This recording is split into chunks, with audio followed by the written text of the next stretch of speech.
What do you see as the future of the sexual marketplace and intersexual dynamics between men and women and the RP in the future? We're going to shut up and let you go. Please take it away. All right. For women, I see a lot of loneliness on the horizon. And I don't say that to be like an asshole. I say that as sort of a warning. I think a lot, like whenever a guy says, oh, you're going to be lonely and a cat lady and you're going to have box wine and whatever, like, and you're going to be a spinster is basically what they're saying. And it sounds like revenge. It sounds like guys are either too happy or they're too pissed off or too sad about like the state of women. I just go down to nuts and bolts. And I outline this actually in book 4 as well. There is a study by Morgan Stanley Financial. They did you can go find it too. It's online. It's called The Rise of the She Economy. And in that sort of research, they postulate that by 2030, women between the ages of 25 and 44, something like 52%. I hope I'm getting my numbers right. Something like 45 to 52%. It's over half. Yeah, over it is going to be over half of women of marriageable age will be single for the rest of their lives. They will not reproduce unless they get unless they get artificial insemination, but they will be unmarried and childless during those ages by 2030, which is like a very, very steep incline. In fact, they are so certain of this that they did this research on Morgan Stanley so their investors would know what to invest in the coming decade. Wow. So they're invest in box wine, right? And invest in cat toys, invest in it's not a joke, guys, when we say this. In ovum freezing, in reproductive technology. And pet dogs. Cats, dogs, whatever, what is going to be hot in the future, and this is what you can expect, and so this is what you should put your money into. So if we're already making predictions of where we should put our money, I think we need to look at why this is the way it is. Now, if you go and you follow the logic of Bloomberg or Morgan Stanley, Forbes, whatever, they will say this is a great success. This is a glowing, great progress of humanity. This is a glowing, great progress of humanity. Well, finally, women are independent. You hear women say, like we heard last night from the 20-year-old girl, I want to give up my independence, right? Okay. I wanted to say this, but I didn't. Independent of what? Independent, like if you're independent of something, what were you dependent on that you're now independent of? Right. And whenever we hear this, remember I was telling you about how we've been hearing the same jingo, the same lingo from feminists for a long time. That's one of them. I want to be a strong, independent woman. Okay, independent of what? Independent of men. That's what it is. They've already achieved that. There's more women in college right now. They're making more money now.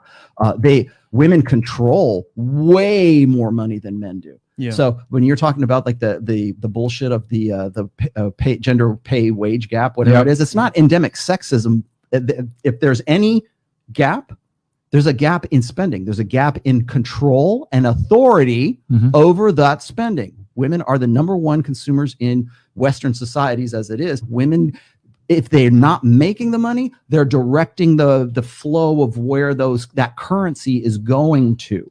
So don't give me this bullshit about, well, we need to make as much money as a man, and it's because of this endemic sexism and the patriarchy.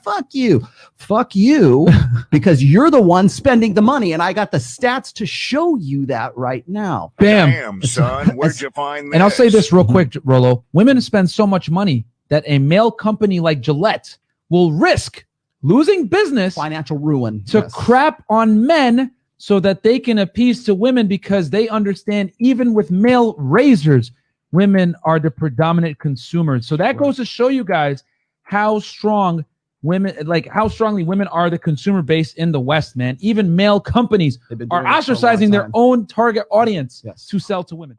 Here's another prediction, prognostication for the future. We live in the most emotionalized society the world has ever known right now. Everything is feels before reals. We say this all the time in the Manosphere, and we joke about it, but it's really true. We live in an age, I make the case for it in book 4. Our religion is emotionalism right now. It's how did it make you feel? Yep. Our TikTok getting banned is an example of that. Feeling, yes, exactly. Punish women for bad behavior. All feelings. So when I get criticized by women, it's usually for my tone.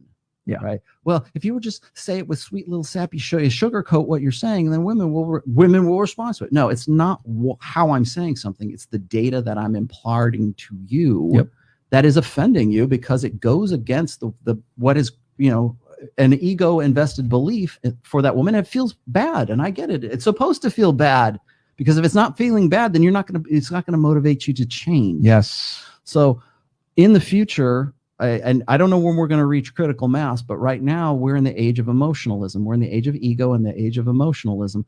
And so we base our policies, whether it's political, whether it's economic, whatever it is, based on our emotional response to things. We have at least the last 3 generations of men who've been conditioned, and blue pill conditioning, have been trained to emote like women, to see emotional, like they've been trained and taught that the way that women process emotion is the correct way to process emotion. Facts. So when we say, oh, that man he's toxically masculine, he's not in touch with his feelings, right? He needs to express himself emotionally. He needs to get in touch with his feminine side. All that stuff we've been talking about since the 70s. The reason why that's still a thing right now is because it's a great means of control over those guys, so that they will identify and align with the feminine, which is all based on emotion. So when we talk about like the emotional children that are out rioting in the streets right now, and they're tearing down statues, and don't they know that statue is this? They're not thinking rationally. They're not thinking with reason. They're thinking emotionally, because those last 3-4 generations have been taught to emote like women, to be like woman. Woman is correct.